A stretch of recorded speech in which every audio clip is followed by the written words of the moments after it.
Puis l'autre biais dont je te parlais, si on peut revenir sur tout ce qui est sexualité, puis là malheureusement c'est des sexualités qui sont toxiques, c'est parce qu'on a connu viol ou inceste, et là on vient régler ça aussi.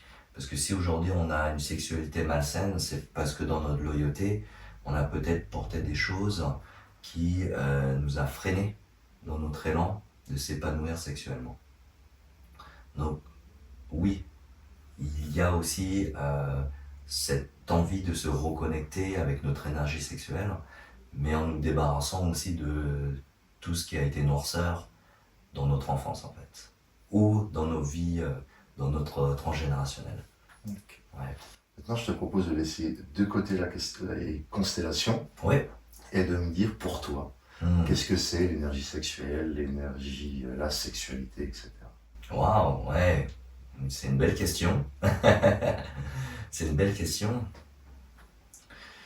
Euh, Dans la sexualité, moi je vois quelque chose. Pour moi, c'est une énergie. Donc, j'appelle ça comme une énergie que l'on a, au même titre que l'argent, que l'amitié, par exemple.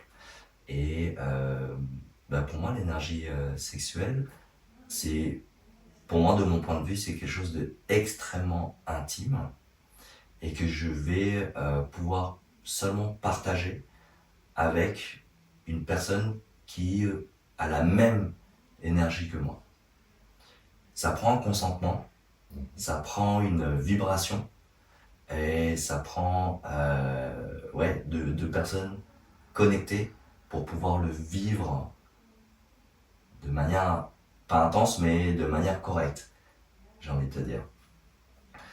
De par mon passé, j'ai eu des relations où justement l'énergie n'était pas du tout sur la même vibration.